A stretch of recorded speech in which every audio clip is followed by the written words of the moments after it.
Episode 85. You're here with First Generation Bowhunter. My name is Adam. I'm your host, and we are into bow hunting season now.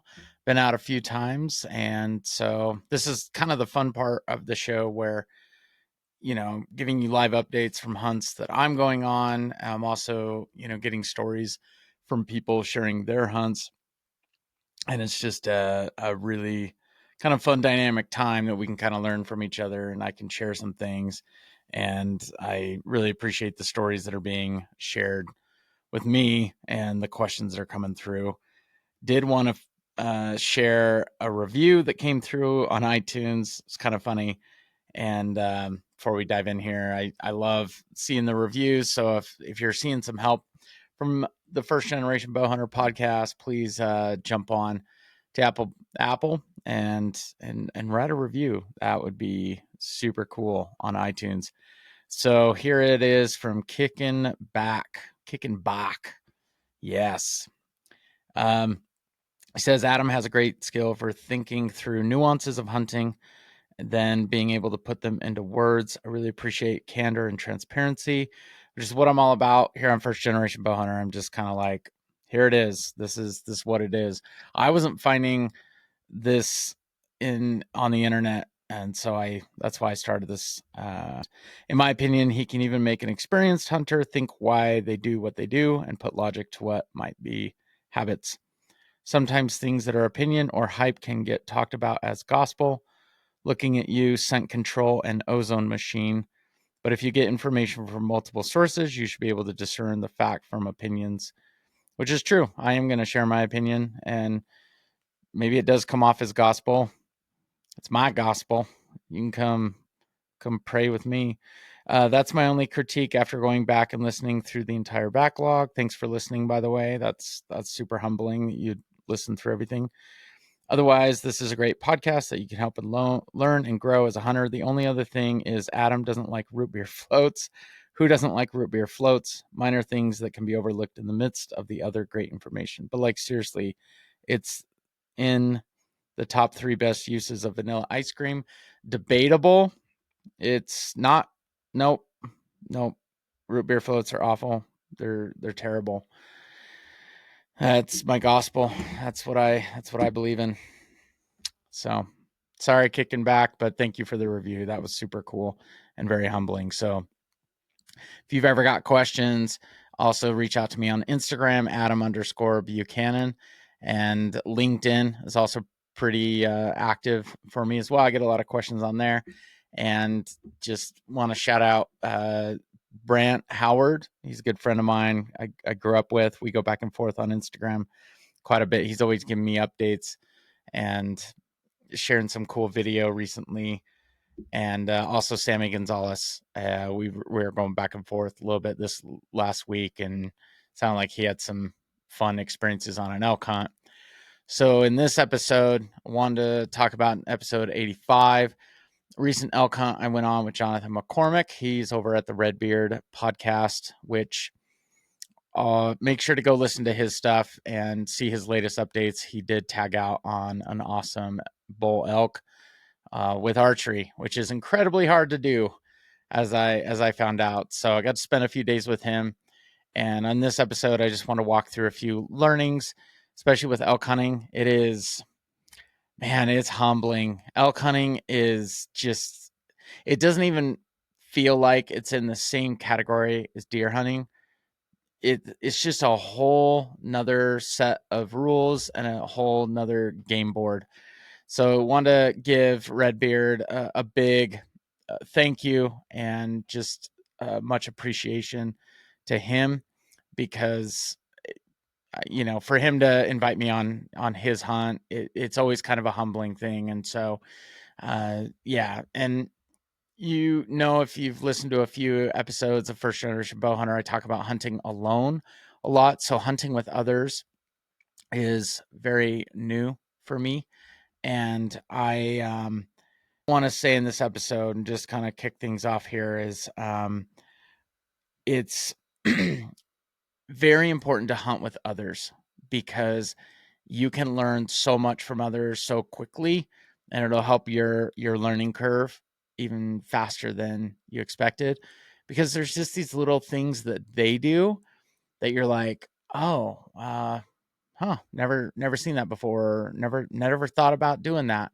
So I'm trying to remember all the little things that I saw, and what to do there, and just learn from others. And I definitely learned from Jonathan over at Redbeard.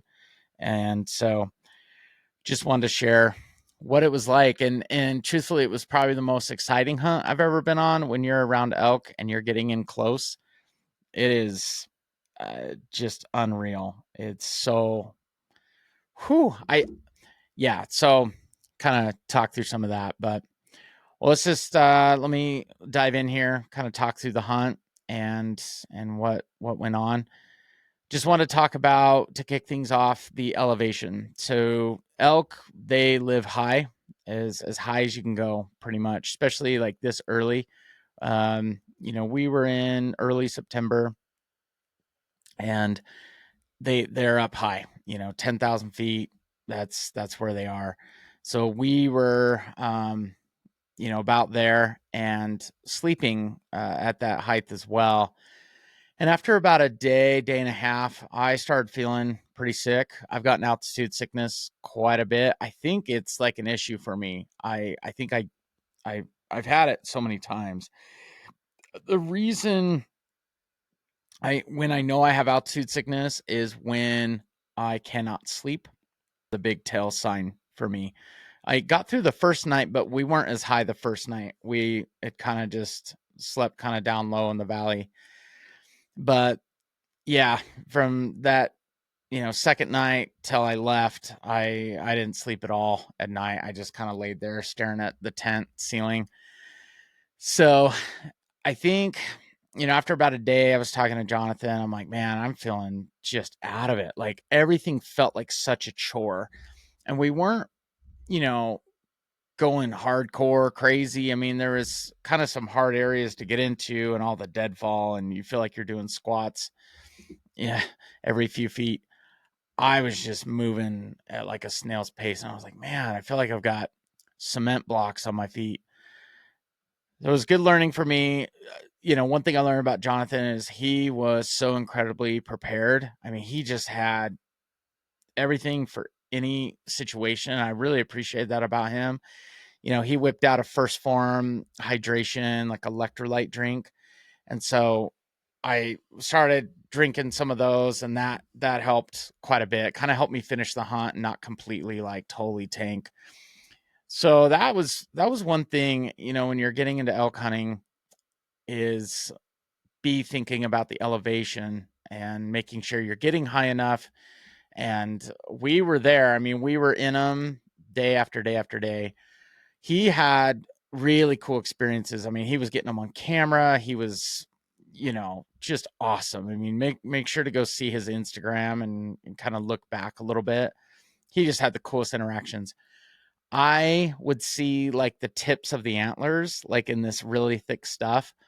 And I was getting really close. I think the closest I got was about 50 yards to a few bull elk. We had cow tags, so we could only shoot a cow. And that's kind of how it goes. We were really in the bulls.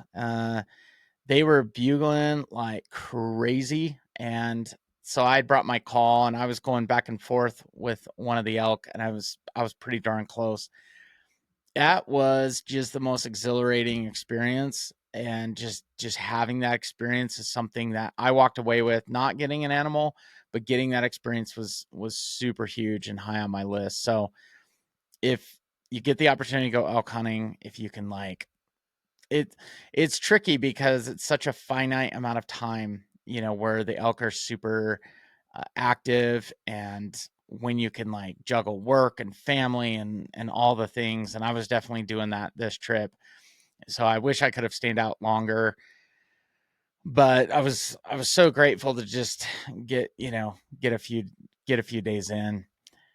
The other thing I learned when we were talking about like game board and chess pieces and a whole new set of rules, you can be a little bit louder as you're walking through. Like I noticed I would be walking through, and the elk wouldn't just totally run off, right? That had more to do with scent. And so in a lot of ways they would kind of not be as sensitive to sound like a deer would be. A deer, 150 yards, you step on a stick, they're just like crazy. And I did find though, when we were getting in really close, it is tricky because like in some ways they were sensitive to sound and you had to be really, really quiet and really, really thoughtful. But in other ways, like when they're ramping up, like for the rut, you can be a little bit louder, and they, they're not as sensitive to that. So that's just tricky. Like deer are so more predictable, I feel like, and you just know, like, scent is everything, and that type of thing. But elk, it was, yeah, it was tricky. We had a few interactions with another hunter. Some positive and some negative. We ran into one guy, and we were kind of sitting in some like kind of open areas where you could get up to 70, 80 yard shot type visuals. And I crept into an area for kind of an evening sit, and this other hunter kind of comes out of nowhere. I mean, he was like head to toe, had the face screen and everything. He kind of freaked me out, actually, because like when you're in the elk woods, it's so dead quiet. It's like everyone's trying to be quiet and everything.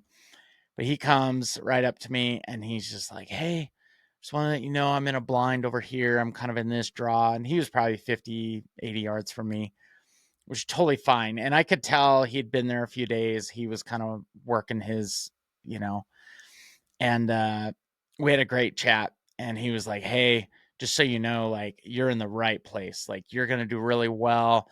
I shot at a cow just this morning from this very area. I think they're going to come back tonight," all this stuff. I was like, "Oh my gosh, like, that's so rad, that someone would feel that there's not this scarcity mindset, but like an abundant mindset." And elk hunting is hard. Like it is hard. And the reason why it's so hard is because while I say elk may not be sensitive to sound, man, like if they, I don't know, if they just get like the whiffiest whiff of you, scent is incredibly important, so wind direction, all of that. They will bounce if they feel like something's up. Had a really cool interaction with him though, and I sat probably, I think, 3 hours that evening, three, almost four, and it had about an hour left of sunlight. And I was, I struggle sitting, honestly. I'm, get a little impatient, but it's also kind of a cool time that you can like slow down your brain, do the best you can to stay off your phone. You can be on your phone any time you want, you know. And so I would text Jonathan a little bit back and forth, like he'd be in another area and I'm like, "How's it going over there?" He'd be talking about the elk you're bugling, and they were kind of quiet in my area that first night and stuff like that. But yeah, it's just one piece of advice, just like, you can always be on your phone, just take a break, right? And that is hard, hour after hour after hour. But I do like the quiet. I do like being alone. But we had an hour left of sunlight, and I was kind of like, all right, there was nothing. I mean, it was dead quiet, no bugling, nothing.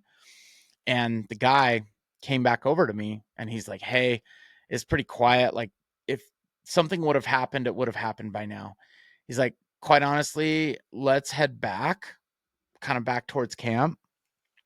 And, you go this way, I'll go this way. Like, we actually might be able to run into something." And I was like, "Dude, that's awesome advice." And I was feeling that too. I was kind of like, something should be happening by now. And if it doesn't, it's okay to move. It's okay to get up and kind of shake things up a little bit. Like, you don't have to be a complete statue, you know. And they they will be pretty loud. I mean, elk are massive. If they're stepping on a stick or something, I mean, it's this weird dichotomy because they can be very quiet and silent, and just be these magicians and disappear. But when they feel comfortable, they're going to be walking through an area. You're going to hear them. So walked back that night, and we had kind of branched off with this other guy, and that was really cool. Like, I like that he was working with me as another public land hunter, and not like, frick, who's this guy? I like it when people communicate clearly of what are your intentions, what are your plans, how long have you been here, anything like that. So not a lot of action that night.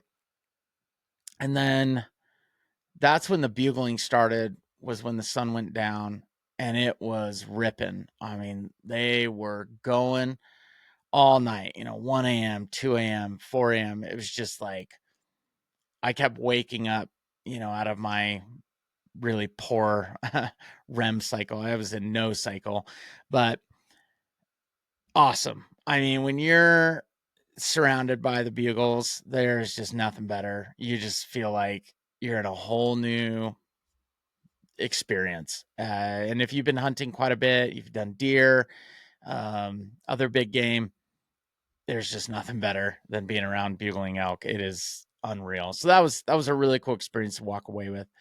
The next morning was way more active. We were headed kind of back into that same area. They were ripping. I mean, they were moving. They were just getting after it. And that's when we ran into another public hunter, as if some of us are private hunters. No, we're all the same. I don't even know why I said that. Ran into another hunter, and he was a little bit more surly, and it was kind of a bummer. It's hard when you put all this money into the gear, you put all this time into time off and prep and all these things, and you're like walk into an area, and then you run into somebody and they just crap all over it. It's kind of a bummer. And so this guy was, and he didn't have to be this rude, he just was like, and I don't know. So he just kind of parented, I don't know, is it parented me. And it was just like, what are you doing? And, 3 bulls just walked by, and I'm just like, okay, like, I didn't know. 6 in the morning. Like, I'm doing the best I can. Like, I don't know what you know. You know what I mean? So I was trying to work with him, trying to be nice. I was like, hey, like, what's your plan? How can I not mess up your hunt? Like, trying to be respectful and that kind of thing. And he's like, well, if you hike back to the road and like head up a ways, like a mile and blah, blah, blah. I'm like, hold on, dude. Like, I'm not taking your order at McDonald's. Like, so it was kind of funny, and I just kind of let it go. And, some people are going to do what they do. And it's just the realities of public land hunting. But it still was kind of a fun, eventful morning. I I did try to get away from him as far as I could. I was like, I don't want to interact with him all morning. And so I got pretty far away from him, got in some really thick deadfall, and that's where I was having more interactions with elk. And I was like watching for cows, watching for anything, and I was close to them.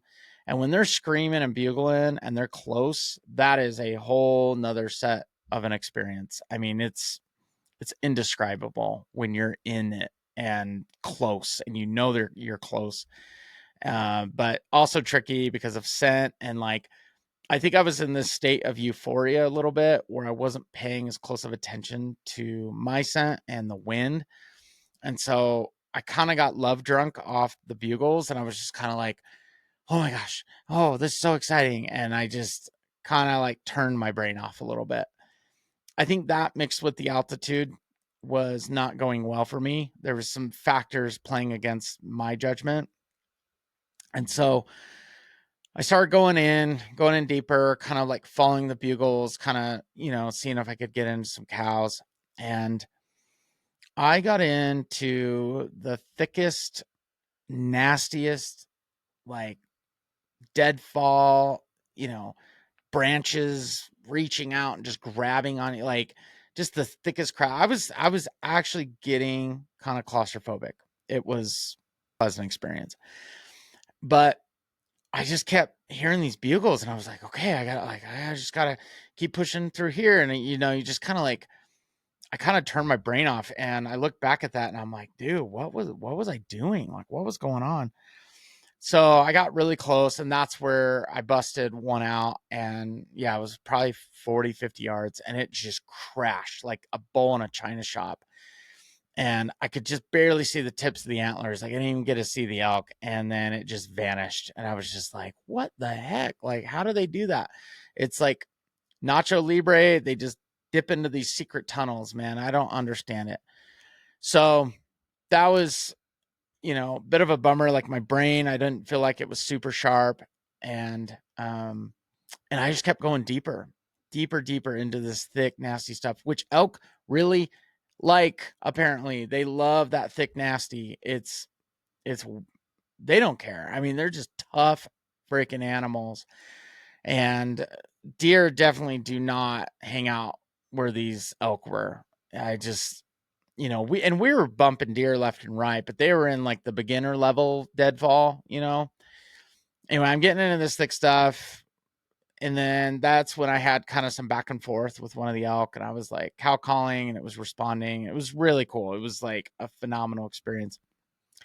Well, no cows, nothing happened, just um obviously couldn't get eyes on anything. But then I found myself in this thick, nasty deadfall, and just surrounded by this intense brush scrub oaky type stuff. I'm like looking down at my Onyx. I'm trying to get my bearings. I'm really good at directions. Like my wife, she always tells me, she's like, wow, you're so good at navigating things. And I am. Like, that is a talent that I have. And I could not navigate. I could not, like, I was so spun around. I was just really super messed up in the head. And I'm looking at my Onyx, and I'm like, oh my gosh. And Onyx is doing what Onyx does. Onyx is amazing, but I just kind of got spun around, and it only lasted for maybe 5 or 10 minutes, but that felt like an hour. And the reason why I share this with you is just, sorry to be like safety Sam or whatever, but you you got to be thoughtful, especially when you're alone and you're kind of venturing and maybe doing your own thing, and you're away from people or away from maybe a hunting partner. Like, you've got to be smart. And that's something I don't know. I wish I had played my mind a little bit sharper, and I wish I would have slowed down and caught my breath, and not, rushed into such kind of like an enclosed experience. And so, uh, yeah, I share that with you, of just like, make sure, like, when you're going into something, you can really keep your bearings and be very self-aware of what's happening. And I was in such a thick area too, that I was like, man, if I shot an elk right now and they ran down this side of the mountain, which was incredibly steep, and they very well could have, I mean, I had to really think, like, do I want to shoot an elk in this area?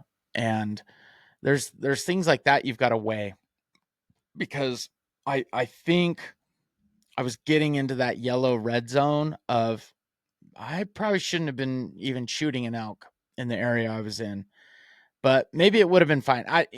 It's just hard. It's easy to say that when you're not getting shots and you're not seeing anything, and you kind of scrutinize the play by play. But I don't know. Like, you've got to be self aware. Yeah, and that was probably one of the thickest situations, stickiest that I've kind of ever gotten myself in. So thankfully, like, I kind of got myself out. And it's hard too when you can't see the ground and there's so much deadfall that you're like literally walking on logs. And it's like, you just want earth. You just want to lay down on the earth and like kiss the dirt and be like, oh, okay. I don't know. I was messed up. I was messed up in the head, and I was trying to drink water, trying to like eat and everything, but it can happen. It can happen to the best of us. And I'm not saying I'm the best, but I felt very inadequate. I felt very humbled in that morning. And so got out of there and kind of caught my bearings and, all that. And it was good. Like, was able to kind of finish the trip and learn some good things from Jonathan. And it's cool too, like when you're hunting with somebody else. I mean, he would go to a completely different draw, completely different area. And so that was really cool. Like the last morning, he was telling me about an area I should go check out. And so I did. And it was just so different from the other area that I was. And they're only like a mile and a half away. And so it was it was really cool to kind of see a different area, learn something new, and be able to like cover more ground as a group and as a team versus when you're alone, man, you can only learn so much about an area. I mean, there's no way I would have learned or known that much that quick in such a few amount of days if I was alone. I mean, it was so great to have Jonathan there, and I hope I was a help to him. I don't know if I was. I tried the best I could, but that was something that really taught me like go out with people, go out with a partner. Don't just try to do it alone because honestly, if I was alone on that hunt, I don't think I would have lasted more than a day or two. I think I would have been like, man, I don't know what's going on. But the fact that like the first night or the first afternoon, I mean, he was surrounded by bugles. He was like, "Oh my gosh, dude, they are everywhere. Like, this is awesome." So that kind of gave me some hope because that first night, I remember I was like, "Dude, it is dead quiet here, and I'm in a really good area. It feels really good." So I think if anything, it's even just a motivator of staying out there. That's one thing. Like I follow Cliff Gray. I really like Cliff Gray. He's just a must follow on Instagram. Just a total educator. I love what he shares, and he says, the biggest failure point of elk hunting and why elk hunters don't tag out is because they leave early, and that's something I have struggled with in the past because it's I don't know, it's like it's humbling, and what sent me home a lot is when I miss. I can think of like 3 or 4 hunts where I've missed and I get my bearings and I sit down and figure out what happened. And I just get so down on myself, like, I'm the worst hunter ever. I'm just gonna leave. Like it doesn't matter anymore. And I've done that. I ruined a whole like 3-day hunt that I was supposed to go on. I only lasted like a morning and an afternoon. And I still kick myself, being like, dang it, what was I doing? What was I thinking? But the other part of it too, every time I've had that, I was alone. And I think if you can have someone else there to be like, "Hey man, I saw this and this happened and that," and then they'll be like, "Oh man, that's so awesome," and "Oh man, you'll get it next time," or whatever, like that encouragement, it's tricky. And I love my wife. She's awesome. She always supports me in what I do. But like if I miss something and I explain it to her, she's not gonna be like to no offense to her, but she's not gonna be like, "Oh, well," and like be able to talk it through, right? Like another bow hunter. She'll say, "Oh man, I'm sorry you missed." You know, like there's that empathy, but to have a hunting partner, I think is so critical. And I think that's going to help me as a hunter this year more and more and more. So I'm trying to plan more hunts where I'm going out with somebody and not be just this lone wolf. So that's probably the big takeaway from this episode, I would say, is just, and it doesn't matter what you're hunting, I would say. I had a lot of interactions with deer. There was a lot of forkies, but there was also just some pretty epic deer that I was pretty excited about. One of the instances on the last morning I had with a doe. It's funny when I talk about deer, I don't mean just like bucks, So it's funny, like I'll talk to people that I work with, and I'm like, "Oh man, I saw some deer up on a ridge the other night." And you're like, "Oh yeah, any good bucks?" I'm like, I just saw like 4 does," but it's exciting to me. Like, I don't know, man. I just when I am in nature and I am in that zone of an animal, I don't care what's on their head. I really don't. I'm like just excited to see an animal living in its like purest form in its ecosystem. I am there being able to like observe. I'm not even saying like, "Oh, I got to shoot something." I'm just like there and they're there. You can't beat that. I'm sorry. Like, it doesn't matter what's on their head. Now, when they've got a big friggin' rack coming out of their head, yeah, that ups the ante quite a bit, but I still get excited about does, whatever. Anyway, last morning on this elk hunt, and I'm kind of dropping into this area, this big wide open meadow, and there's this doe with a fawn right there. I'm like, oh, that's cool, and the fawn's like super teeny. It's just kind of cool to watch. And so I'm kind of like walking in slowly, like try not to spook them. I'm not dying to harass anything. I'm just kind of like taking it easy. So I'm dropping in and getting to like 80 yards, and she's just eyeing me down, and I'm just, kind of there or whatever. All of a sudden, she kind of bounces, and the fawn follows her, and then this other fawn pops out of nowhere, full on, like behind her back, and follows her. So she had two with her, and I was just like, "What just happened? Like, how did you have two with you? That's crazy!" Like, they were so small and tucked up behind her, and they're in this wide open meadow. Like, they had no cover. It was just her, and it just kind of like when those interactions happen or those instances happen, it's good to take note of that and be like, huh, okay. Like, they're being thoughtful of protecting their own, and it just seemed like that doe was like, I'm going to be as big as I can. I'm going to try to cover my two fawns with me. It was just cool. Like, it's not going to help you kill more animals or anything. It's just, you should be excited as a first generation bow hunter just to have those experiences and walk away and be like, whoa, that's never happened to me before. You know, I love having hunts like that. And I'm all about killing stuff. I love dropping animals on the ground. I'm super anxious to do it, especially because I missed a buck already this season. There's that side of bow hunting, but there's also that side of just, man, take it in. Like, we are interacting with these animals in their home, and there is like a level of sacredness and respect to that. And also just like pure fulfillment. So it's been a fun season so far. I've been getting out, and that elk hunt was awesome. Just again, big thanks to Redbeard and Jonathan over there at that podcast, and just kind of picking up some things too. Oh, the last thing I want to share that I picked up from him. So, you go out with your pack, right? And generally, when you go on a hunt or on a sit or an evening sit or whatnot, you're carrying kind of a bigger pack because you're kind of thinking like, man, if I got something, I'm going to walk out with a quarter tonight. I'm going to do one trip and, bring some meat out. So, everyone's walking around with big packs, right? And for me, I am bringing stuff.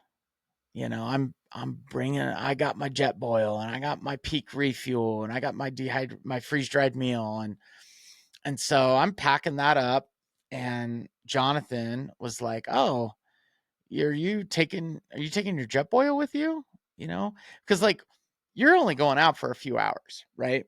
It's not like I'm going to be gone 12 hours or whatever. And I said, yeah, I just kind of cook a meal. Like, I'll do a lunch or a dinner, kind of whatever. He's like, huh. He's like, yeah, I get that. That's fine. But I've never thought to take my jet boil with me on just like a few hours, like an evening sit or an afternoon sit or something. And so on the last day, it just kind of hit me. I was kind of like, why am I carrying all this stuff around? And I'm making sure I have extra water to boil, and and it wasn't like a criticism or anything. There's nothing against Jonathan, but it was just kind of like a really good question that I've never really asked myself, because I'm always bringing a jet boil with me. I'm always got the peak refuel, and it's like, you can just kind of leave that back at your base camp. You don't have to bring everything with you. And if you're going to scrutinize something, like, scrutinize food, because you can always bring like bar, the beef jerky, all that stuff. The other thing I was thinking of too, and just to submit out to the universe, whoever's listening, is, could you potentially cook your peak refuel before you go out And if you say like, I'd really love to eat that in like an hour, you know, you could cook it and it could just be cooking, right? I mean, sometimes the longer those cook, actually the better. Like I've had chicken out of a peak refuel and it says like, let it cook for 10 minutes, right? You Ziploc it closed. And it's like 10 minutes is not long enough sometimes for some of that food. And so as I walk away from that, I'm like, man, I could cook this at my camp, throw in the thing, throw it in the pack. It could just be cooking while I'm hiking. And then when I get down to sit, I'm not cranking up a jet boil. I'm not doing all the clanking and the making all this noise. So thank you, Jonathan. I am now thinking, okay, I don't need to bring all the trinkets, all the toys, all the gadgets. Yeah, I wouldn't call myself like a fast and light hunter. I hear that term quite a bit, especially with my job at Black Ovis. And I'm always like, fast and light, like, okay, like, but I like to bring stuff. So when it comes to rain gear, you got to bring the rain gear. We were getting rained on midday, and I'm watching the weather app and I'm watching forecasts, and it's like bright and clear. But when you're in the mountains, like you've kind of got a whole nother forecast and stuff that you can't control. And we got rained on pretty good one afternoon, and I had to kind of find some trees and really duck and cover. It really made me want some type of contraption. Again, we're talking about adding more to the backpack. I don't mean to, but there's got to be something where it's like an umbrella or like a little tent thing you can pitch off a tree. Like I just wanted to stand under a tree and just have this little like 2 foot canopy, just kind of that I could get under. I'm sure they make it. I think they do in the whitetail world. But I'm just like, man, that would be so sweet to just have this little canopy, like a 2 by 2 foot little canopy that I could just like pitch real quick up against a tree and just get out. Cause there was one time it was pouring pretty good. And I was like, holy crap. Like I'm kind of exposed, So I was trying to find pines, trying to get under stuff. Yeah, a little bit of good learning there. They make the tarps really small, like tarps these days. Our Golly's got one. I think it's the Talus. Stone Glacier's got a few. So, and some of those, like you actually, can sleep under or whatnot. But anyway, just kind of something to think about. Like if you are truly out for the day, and really, I've gotten in mid afternoon rainstorms quite a bit actually. Now that I think about it, and I don't know, it's we're all learning here, figuring out the gear.